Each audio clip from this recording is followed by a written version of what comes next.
3-trek. Hukmdor pichirlab nafas oldi. Nechuk shamol uchirdi. Xush kelgaysiz. Qulluq hazratim. Bir muslimai mo'minani yetaklab kelmishlar. Olampanoh. Mulla Abdujabbor hukmdor ovozidagi pichingdan xijolat chekdi. Bul muslima Muzaffar qo'shiningiz sardorlaridan sanalg'on rahmatli bobo Mirsharof hazratlarining joyi jannatda bo'lg'ay. Zavjayi haloli, ya'ni kim muboshir me'moringiz o'g'lon Muhammad Avaz zoti oliylarining volidayi mukarramalari bo'lurlar. Andoq demaysizmi? Xobgohi muborakka xush kelibsiz, nazokat bonu, dedi hukmdor o'ychan. Ko'rmoq nasib etmag'on esa-da sizni bilamen. Billoh joynamozga har rakat yukunganimda bobo Mirsharofni yodga olib, Halloqi olam rahmatini tilaymen. Ul saroyga sadoqatini ko'rguzgan jasur sardor erdi. Hayotdan umri kalta erkan. Xo'sh ustod, kamina xizmatlaringizga hozirmen. Agar bir qoshiq qonimdan kechsangiz, muddaoyimizni bildirmakka rag'batlanur erdim. Kechdim taqsir. Sizdek pokiza zot yaxshilik so'roqlab kelmog'iga inonurmen. Qulluq olampanoh. Ustod bir muncha tetiklashdi. Sizning gulshaningizda bir gul bino bo'libdir. Bul muslima suyanchug'i o'shal gul nazokatiga asir tushibdir. Alar sizdan najot kuturlar. Mulla Abdujabbor so'zlarkan hukmdor qiyofasi so'niklashdi. Tikan ustida o'tirgandek bezovtalana boshladi. Usta oxirgi gapni aytib ta'zim bajo keltirgach, yalangto'sh taxtdan shoshilmay tushdi. Yuragingiz tog' erkan ustod, dedi loqaydlik bilan kulimsirab. Ammo bu jur'atu beandishaligingiz jallod qilichi ila siylov topmog'i boshingizdan kechmadimi? Elchiga o'lim yo'qdir, hazratim. Ha, xayriyatki elchiga o'lim yo'qdir. Hukmdor xanjari sopiga qo'l yubordi.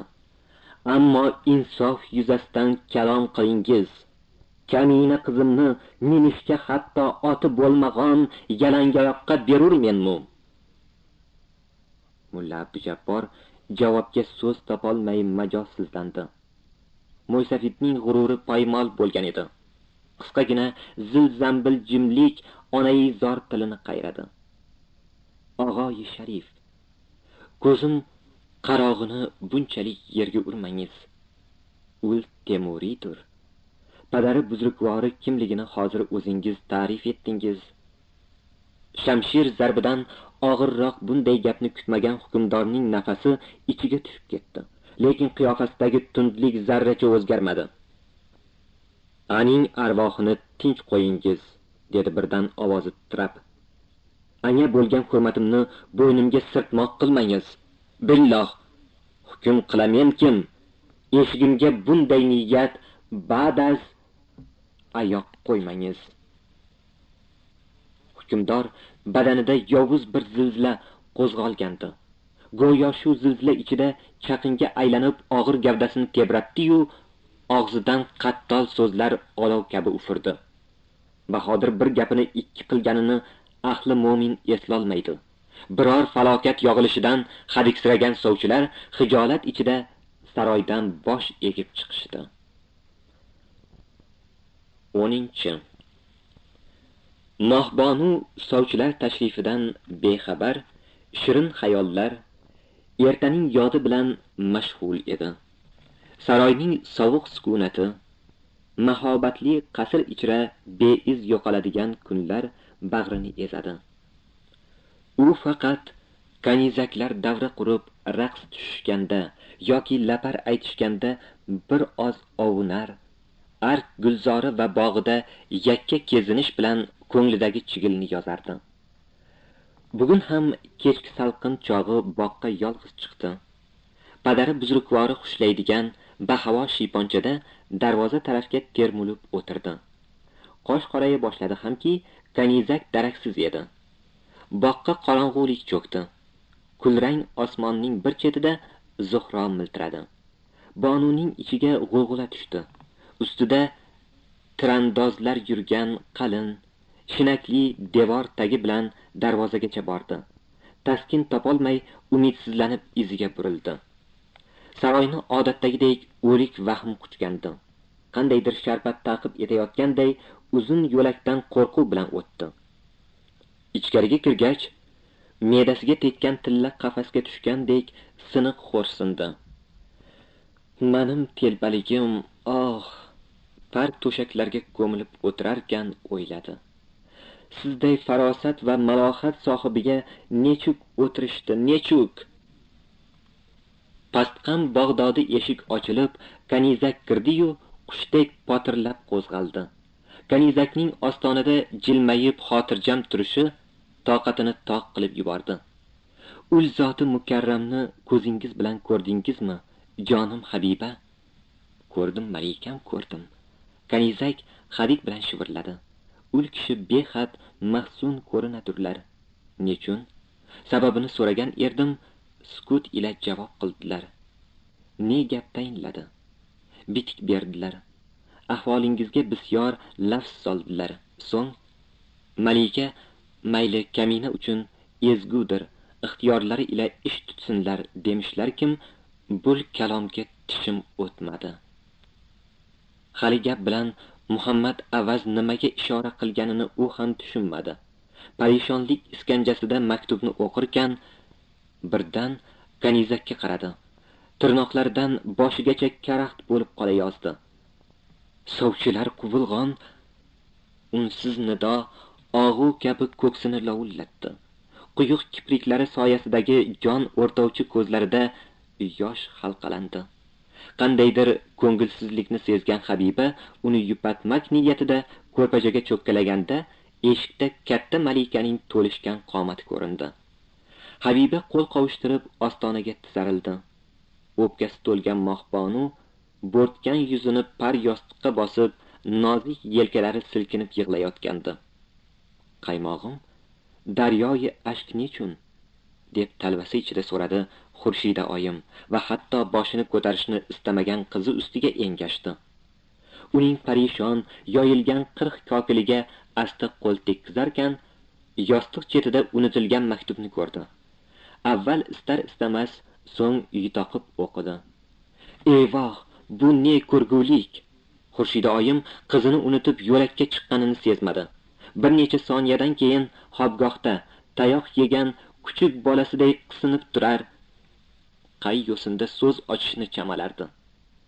Bemahal bo'lib qolganidan vazir va vuzaro allaqachon tarqagan, boshdan oyoq simu zar bilan bezatilgan keng xonada hukmdor shirak kayf o'tirardi. Parishonsiz malikam. Yolg'iz chirog'imiz tashvishini chekadirmen hazratim. Nechuk? Muboshir me'moringiz sovchilari quruq qaytgani bahonasida malikani olib qochmoqchi emish. Bunday uzun quloq gaplarni qaydin oldingiz malikam? Malika javob o'rniga maktubni uzatdi. Hukmdor unga g'ijinib ko'z yugurtirarkan, o'siq qoshlari orasidagi tugun chuqurlashdi. Men ul nobakorni zindon qiladirmen. Andoq shoshilmang hazratim. Malikaning ham anga ko'ngli borga o'xshaydir. Ko'z yoshlari ustidan chiqdim. Qo'l qovushtirib o'tira beraymi? Ul nokas meni sharmanda qilmasmi? Ma'lumingiz kim? Muboshir me'mor izzati el orasida behad hurmat topgan. Bunday kishiga birdan chang solsangiz, uyatda qolursiz. Ulus nazarida yomonotliq bo'lursiz. Shundoq erkan har ne tadbirga kengashib botinsangiz. Yalangtosh sukutga toldi. Anchadan keyin boshini ko'tarib, burchakdagi zar yuritilgan xontaxtada turgan balbalaga ishora qildi. Balbala may idishi. Xurshida oyim pushtirang gul zarb qilingan xitoyi chinni ayoqqa may quyib uzatdi. 11. Hukmdor tun bo'yi o'tkir sharob bilan ovunib, tongga yaqin jinday mizg'idi. Ertalab xosxonasiga hech kimni yo'latmadi. Arkoni davlatni ham kiritmadi. Keyingi kunda eshigi turmini buzgan sovchilarni birma-bir xayolidan o'tkazdi. Afsuski, birortasi didiga o'tirishmadi. Faqat o'ng qo'l vaziri Boboxo'ja Safo Samarqandiy hazratlarining vakolati sal nufuzliroq edi. Ruhoniylar, qalandarlar va darveshlarga rahnamolik qiluvchi bu zot Shahristonda ancha-muncha obro' topgan bo'lib, Yalangto'sh ham unga bir qadar suyanardi. Bultur suxanini sindirolmay, o'g'li Nabixo'jani madrasa qurilishiga ta'minot mirzasi qilib tayinladi. Keyinroq vazir qudalik da'vosi bilan huzuriga kirdi. O'shanda unga tayinli javob aytmagani ustiga hanuz biror qarorga kelmay beparvo yurardi. Mana endi Muhammad Avazning maktubi uni talvasaga solganidan tashqari hal qiluvchi bitimni tezlashtirishga undadi. Oq oralagan soqolini tutamlagancha arabiy gilamlar to'shalgan salqin xobgohda uzoq kezdi. Chorasizlikni chorasizlik bilan yengmoqchiga o'xshardi. Bir payt Isfahoniy xanjar dastasiga o'rgangan o'ng qo'lini keskin siltab to'xtadi. Kaftlarni bir-biriga urdi. Eshik og'asi kirib ta'zim qildi. To'ng'ich malikani chaqirtiringiz. Bosh ustiga davlatpanoh. Malika kelguncha o'tgan muddatda Yalangto'sh dimiqib tars yorila yozdi. Sersoqol basharasida qat'iyatkami, dilgirlikkami o'xshash nimadir akslangandi. Xurshida oyim kirdi. Erining tabi xuftonligini payqab, jimgina og'zini poyladi. Undan sado chiqavermagach, sabrsizlandi. Huzuringizga chorlashga chorlab, nechun endi sukut saqlaysiz? Kaminani qiynag'on dard sizga ozor bermasmikin, deya istihola qilmoqqa boshladim. Sizning dardingiz kaminaning ham dardidir, qiblagoh. Billoh haqdirsiz. Ma'lumingiz kim, keyingi kunlarda sovchilar orom bermaydir. Boz ustiga malikaning beboshligi qo'shildi. Aning boshini bog'lamoq fursati yetibdir. Saroyga munosib kimsa bo'lsa, kamina ne der edim? Saroyga munosib kimsa Boboxo'ja Safo janoblarining o'g'lidir. Aning sovchiligini qabul aylamak ahdini qilamen. Ahdu qavillari muborak o'lg'ay. Xurshida oyim qizi boshiga qo'najak baxt qushini tasavvur qilib tabi yorishdi. Hukmdorni yana bir bor muborakbod aylab, xushxabarni malikaga yetkazishga oshiqdi. Mohbonu bog'da, malikalar qurshovida sayr qilib yurardi. Xurshida oyim uni shiyponchaga imlab chaqirdi. Ko'zlariga tikilib kuldi. Birdan jimidi, taraddudlandi. Oxiri chidolmay, hukmdor ahdini shivirladi. Baxting ochildi, qizim. Mohbonu hangmang bo'lib qoldi. Shiyponcha panjarasiga holsizlanib suyandi. So'ng boshiga gurzi tushgandek hushsiz yiqildi. Gangigan Xurshida oyim uni ko'tarib ko'rpachaga yotqizdi. Chinniday oqarib jonsizlangan yuziga sovuq suv sepdi. U bir seskanib ko'zlarini ochdi. Nigohlarida yupanchdan yiroq bir mung qotgandi. Boshida ezilib turgan onasiga qaramay, o'sha mungni hazin ovozi bilan zo'rg'a ifodaladi.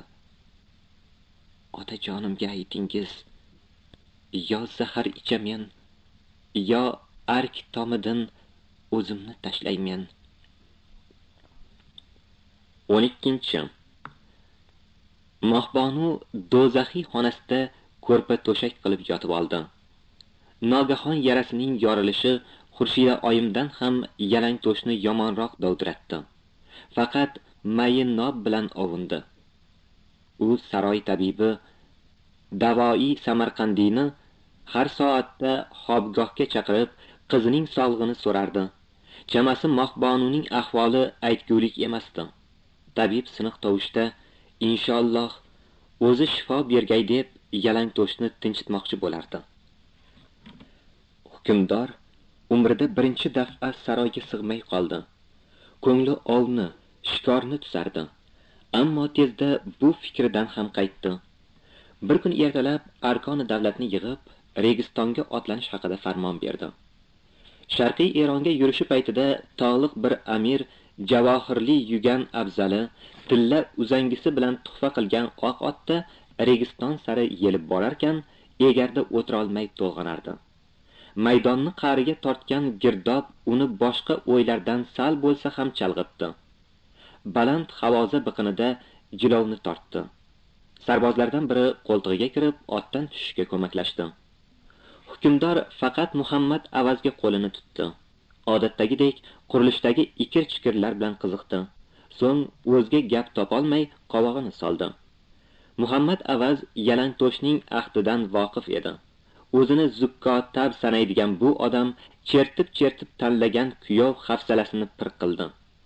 O'shandan beri nahotki g'uncha kabi nozik malika peshonasiga shul to'nka bitgan bo'lsa deb o'zicha afsuslanib, ham nafratlanib yurardi. O'z ahvolotingizdan nechun so'zlamaysiz, me'mor janoblari, deya kutilmaganda so'rardi hukmdor. Soyai davlatlarda ahvolimiz a'lodir, deya javob qildi Muhammad Avaz. Faqat bir qoshiq qonimizdan kechsangiz, bir arzimiz bordir. So'zlangiz. Bir toifa me'morlar ila boniylar yumushdan og'rinadurlar. Bois bulkim ta'minot mirzosi Nabixo'ja janoblari 3 oydan buyon vajhi maoshdan qisqon erkanlari. Hukmdorning yuziga qon tepib, Boboxo'jaga achchiq qarash qildi. Vazir o'g'lining nomini eshitgandayoq adoyi tamom bo'lgan edi. Hukmdorning nigohi yerga kirgizib yubora yozdi. Bandai ojizni kechirgaysiz qiblagoh, deb zo'rg'a tovush chiqardi. Shu mahal Nabixo'ja xalloslab kelib, pakana gavdasini hukmdorning oyoqlari ostiga tashladi. Boshidan uchib, ko'kish sallasi chuvalanib ketdi. Hukmdor ayanchli qaltirayotgan Nabixo'janing zog'ora aftiga tikilarkan, ichida zab kuyov topibmen, nimasiga uchindim, deya g'ijindi. Nechun bu kabi o'zboshimchalik? Pushti panoh, afu etingiz. Hisob kitobda jinday chalkashlik bor edi. Shu sababga ko'ra jinday chalkashlikni 3 oy mobaynida bartaraf etmagan mirzaga ne jazo loyiq odamlar? Hukmdor me'morlar va boniylarga ko'z tashladi. Hech kimdan sazo chiqmagach dedi: "O'zim aytamen. 40 darra, 6 oylik zindon." Boboxo'ja Bahodirning etagiga yopishdi. Afu so'rab yolvordi. Hukmdor sekin etagini tortib olib, yasovul boshiga imo qildi. Nafasi qiyilgan Nabixo'jani maydon o'rtasiga sudradilar. Yelkasini yalang'ochlab, yuz tuban yotqizdilar. Qo'llarini gunoh xodasiga tortib bog'ladilar. Vazir iltijosi benafligini anglab, ilojsiz qoldi. Qarshisida yerga qorishib yotgan o'g'li ekanligiga ishonmas, har gal darra havoda vizillaganda ko'zlarini chirt yumardi. Yarim soatlardan so'ng yelkasi momataloq bo'lib qip-qizil qonga bo'yalgan Nabixo'jani zambilga solib zindon sari olib ketdilar. Yalangto'sh jazo marosimi adog'ida ta'minot mirzosini o'zgartirdi. Unga 3 oy vajhi maoshdan benasib bo'lgan ustalarga tilla tanga tarqatishni amr etdi va o'zi Muhammad Avaz bilan peshtoq tomon odimladi. 13. Muazzam madrasa qaddini rostlagandi. Peshtoq o'mrovidan o'sib chiqqan 2 gumbaz va 2 minora havoda muallaq qotgan. Minoralarning qo'ziqorin sallasini eslatuvchi guldastalari kamalakday yonadi. Peshtoq sarhatlari ham koshinlar tili bilan so'zlaydi. Katta ravoqning islimiy gullari, morpech, burama bezaklari sokin nurlanadi. Morpech ravoq girdini hoshiyalaydigan koshinkoriy bezak. Hukmdor peshtoq o'rtasi ziynatlanmaganini nazardan qochirmadi. Muhammad avaz xiyol taraddudlanib, inshaalloh peshtoq ta'bingiz go'hari bo'lg'ay demoq bilan kifoyalandi. Yalangto'sh bosh irg'ab ravoq tagiga o'tdi. 2 qadam bosmay qandaydir kuch tortgandek beixtiyor to'xtadi.